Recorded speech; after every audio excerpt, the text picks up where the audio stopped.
Fala aí galera, beleza?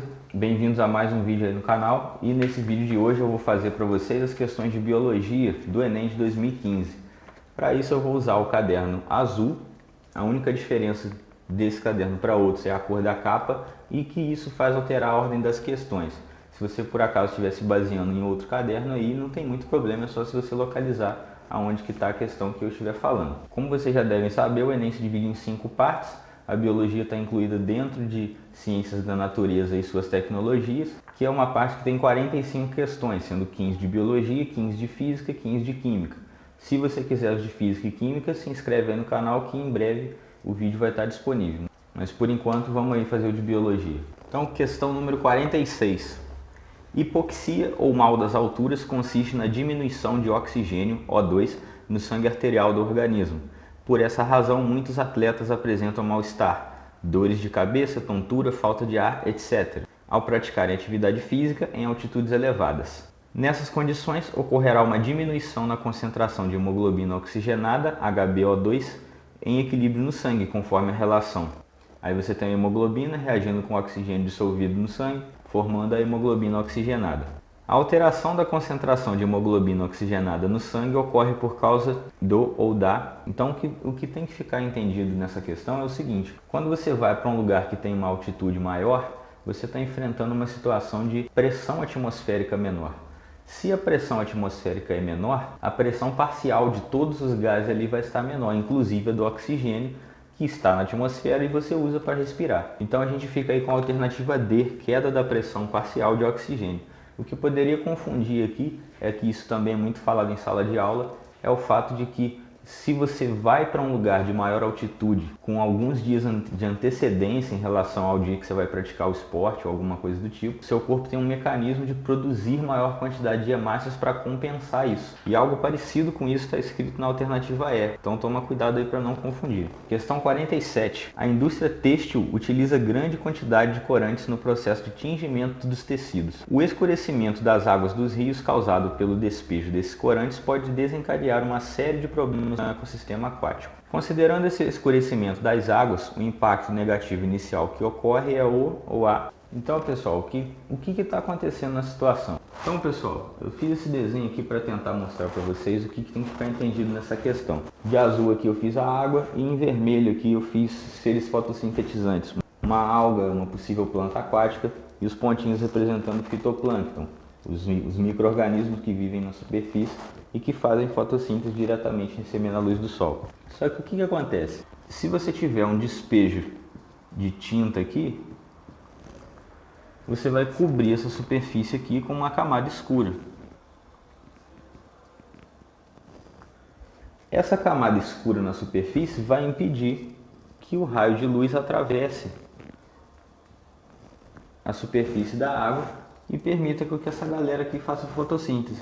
Então, se não estiver chegando luz para eles ali, eles não vão conseguir fazer a fotossíntese. E a gente encontra essa resposta aí na alternativa C, inibição da fotossíntese. Questão 48. Muitos estudos de síntese e endereçamento de proteínas utilizam aminoácidos marcados radioativamente para acompanhar as proteínas, desde fases iniciais de sua produção até seu destino final. Esses ensaios foram muito empregados para estudo e caracterização de células secretoras. Após esses ensaios de radioatividade, qual gráfico representa a evolução temporal da produção de proteínas e sua localização em uma célula secretora? Então a gente tem aí 5 alternativas, cada uma com um gráfico. E aqui a gente tem que se lembrar dos conceitos de síntese proteica e secreção celular. A gente lembra aí que a tradução é uma relação entre o RNA mensageiro, o ribossomo e o RNA transportador.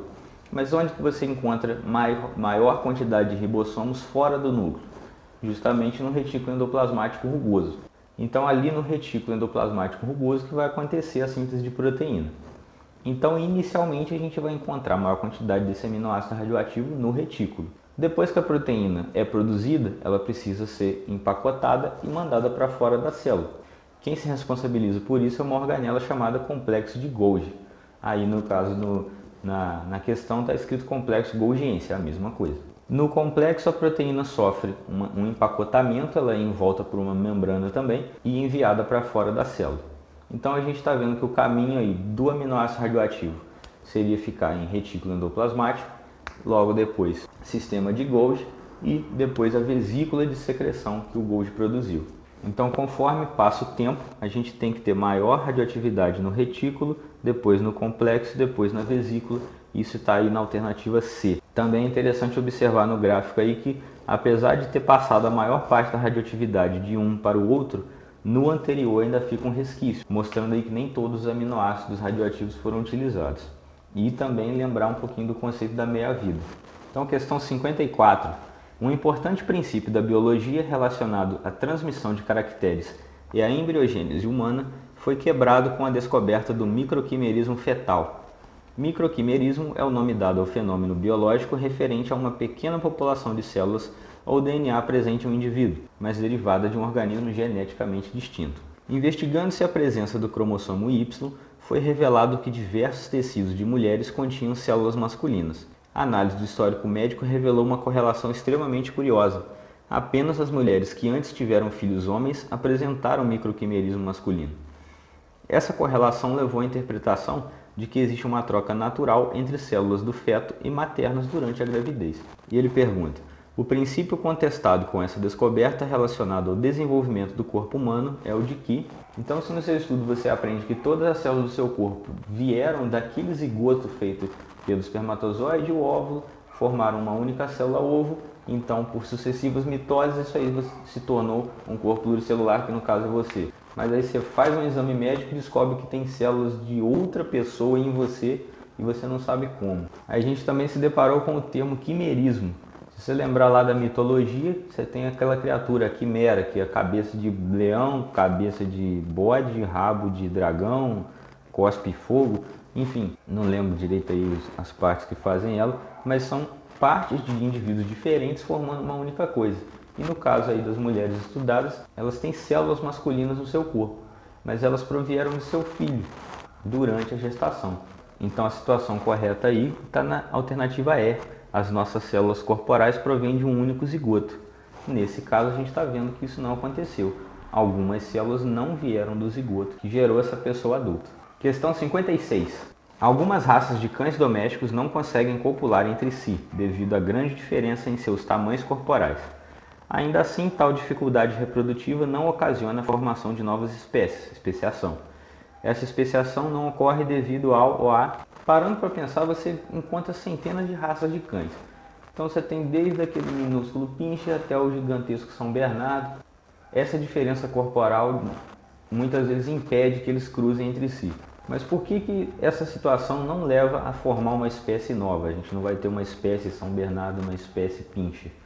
Porque a gente não pode esquecer que, nesse caso, não é só 8 ou 80, a gente tem os indivíduos intermediários. Então, um indivíduo médio cruzando com um de grande porte leva um indivíduo entre médio e grande, da mesma maneira que um pequeno com um médio forma um indivíduo entre pequeno e médio. E acaba existindo uma manutenção do fluxo de genes entre essas raças, deixando para a gente aí a alternativa E, manutenção do fluxo gênico entre as raças. Agora a questão 61. O nitrogênio é essencial para a vida e o maior reservatório global desse elemento na forma de N2 é a atmosfera. Os principais responsáveis por sua incorporação na matéria orgânica são micro-organismos fixadores de nitrogênio gasoso, que ocorrem de forma livre ou simbiontes com plantas. Animais garantem suas necessidades metabólicas desse elemento pela... Então aí a gente vai lembrar conceitos de cadeia alimentar e de ciclo do nitrogênio. Se a atmosfera tem o nitrogênio gasoso e aqueles micro-organismos do solo fixam ele na forma de nitrito e nitrato, as plantas vão absorver íons e sais que estejam no solo com aquele nitrogênio gasoso que foi fixado e vão assimilar para suas moléculas. E aí a gente vai ter um consumidor que vai se alimentar dessa planta e depois um outro consumidor que vai se alimentar daquele animal que se alimentou daquela planta e assim por diante. A gente também ainda pode lembrar que a maior parte do nitrogênio está nas proteínas e conforme os indivíduos vão se alimentando uns dos outros, esse nitrogênio vai seguindo o caminho pela cadeia alimentar. Então a gente marca aí a alternativa D, transferência da matéria orgânica pelas cadeias tróficas. Questão 66. A cariotipagem é um método que analisa células de um indivíduo para determinar seu padrão cromossômico. Essa técnica consiste na montagem fotográfica em sequência dos pares de cromossomos e permite identificar o indivíduo normal, 46X e X se for uma mulher, 46X e Y se for um homem, ou com alguma alteração cromossômica. A investigação do cariótipo de uma criança do sexo masculino com alterações morfológicas e comprometimento cognitivo verificou que ela apresentava a fórmula cariotípica 47XY mais 18. E ele pergunta como que pode ser classificada a alteração cromossômica dessa criança.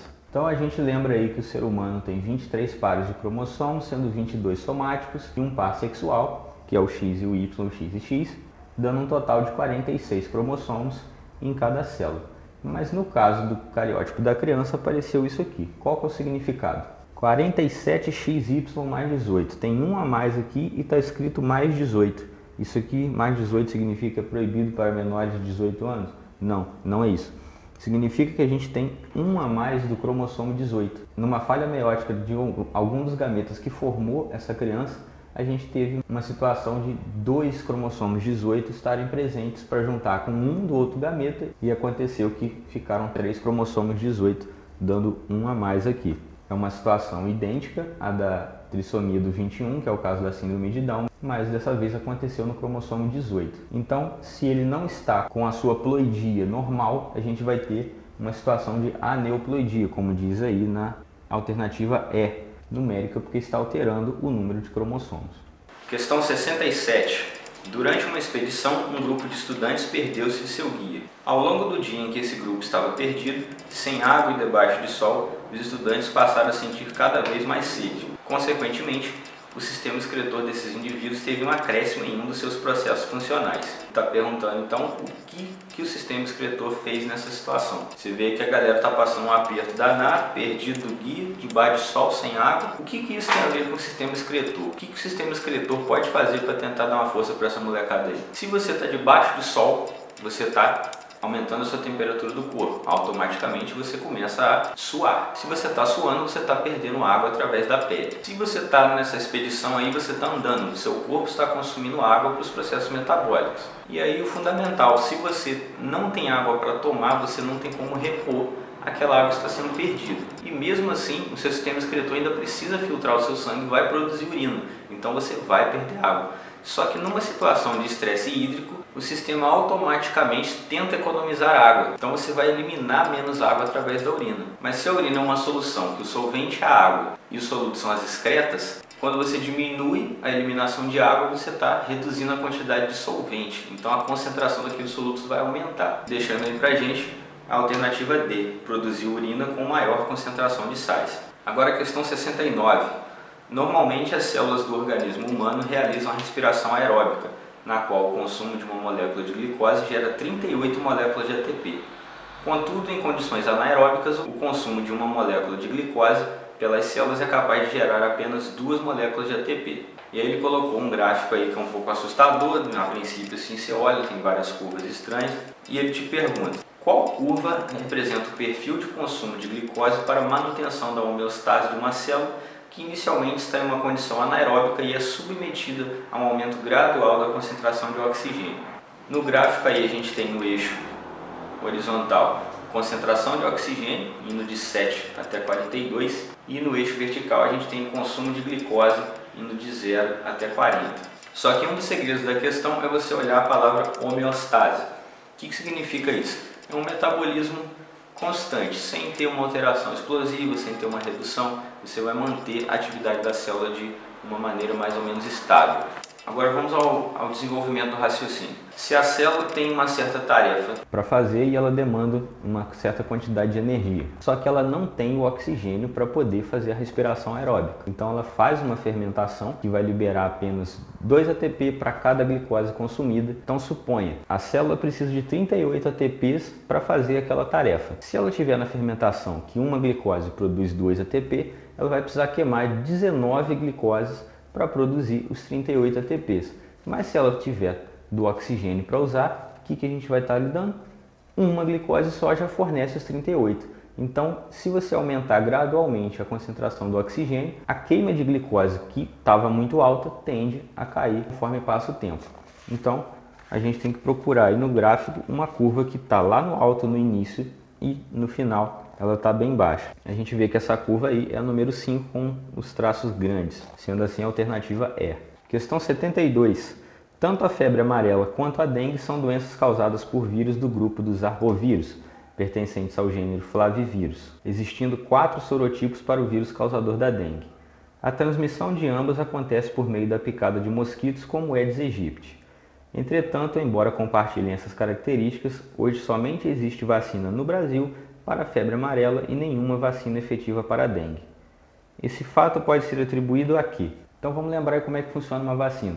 Você injeta uma substância em um indivíduo e essa substância contém parte daquele micro-organismo infeccioso ou ele inteiro, mas desde que esteja morto ou atenuado, porque as suas células de defesa vão reconhecer aquela substância estranha que está entrando ali e vai tentar produzir os tão esperados anticorpos para combater aquela invasão. Para futuramente, quando você for infectado por um indivíduo ativo, rapidamente o seu corpo já produz aquele anticorpo que ele produziu anteriormente e aí combater a doença com maior facilidade e mais rapidez. Só que no caso da dengue, a gente tem uma quantidade muito grande de antígenos. O próprio texto já falou aí que a gente tem 4 sorotipos e os próprios vírus eles têm estruturas diferentes no seu corpo e a gente ainda tem aquele caso da variabilidade com a mutação.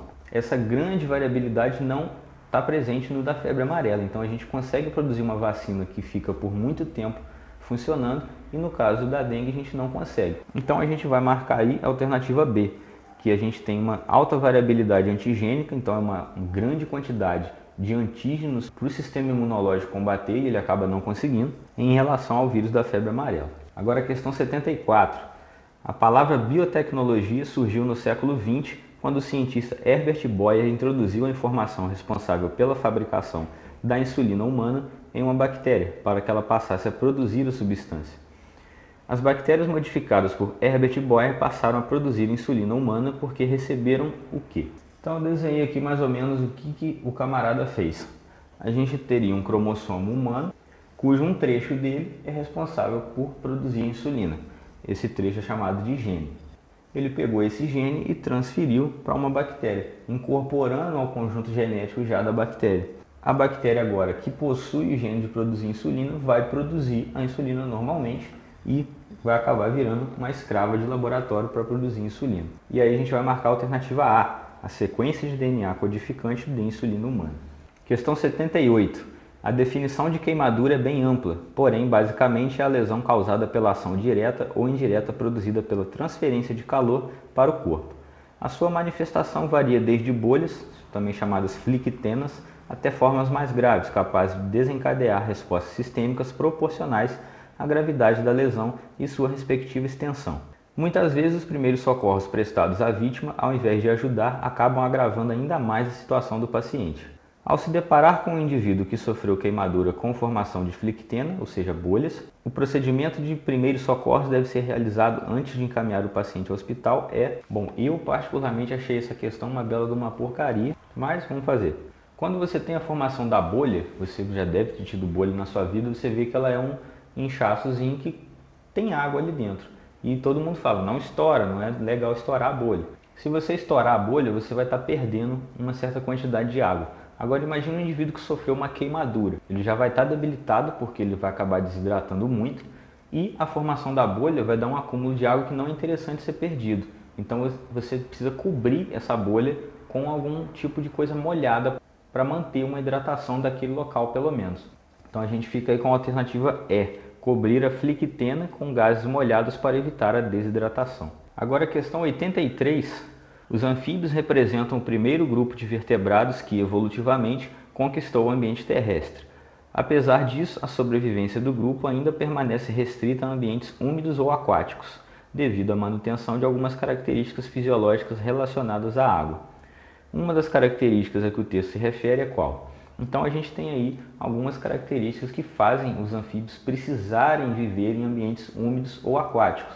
Uma das que poderia ter sido colocadas aí, mas não foi, é o fato que eles eliminam seus gametas na água para a fecundação ocorrer externamente. Essa seria uma das mais gritantes, existem outras, mas a que ele está abordando nesse caso aí é o fato de que os anfíbios têm uma pele muito fina e precisa estar constantemente úmida. Por quê? Por ser fina e vascularizada, eles realizam suas trocas gasosas pela pele, eles respiram pela pele, chamada respiração cutânea. Então, além de ser fina, ela precisa ficar constantemente úmida. O pulmão do anfíbio não dá um suporte tão grande para a respiração. Então, se ele ficar com a pele seca, provavelmente ele vai ter uma deficiência de oxigênio. E a água auxilia demais nessa permeabilidade, tanto que os nossos alvéolos pulmonares são muito úmidos. Então, a gente marca a alternativa D. Cobertura corporal delgada ou fina, intestino delgado poderia ser chamado de intestino fino, e altamente permeável. Agora a questão 87. O formato das células de organismos pluricelulares é extremamente variado. Existem células discordes, como é o caso das hemácias, as que lembram uma estrela, como os neurônios, e ainda algumas alongadas, como as musculares. Estrela a gente sabe que é uma bola de gás, né? Não é aquele formato assim, mais artístico, mas tudo bem. Em um mesmo organismo, a diferenciação dessas células ocorre por... Isso é uma coisa interessante de pensar, por quê? Como eu falei agora há pouco naquela questão da trissomia do cromossomo 18, a gente tem todos os pares de cromossomos iguais em todas as células do corpo.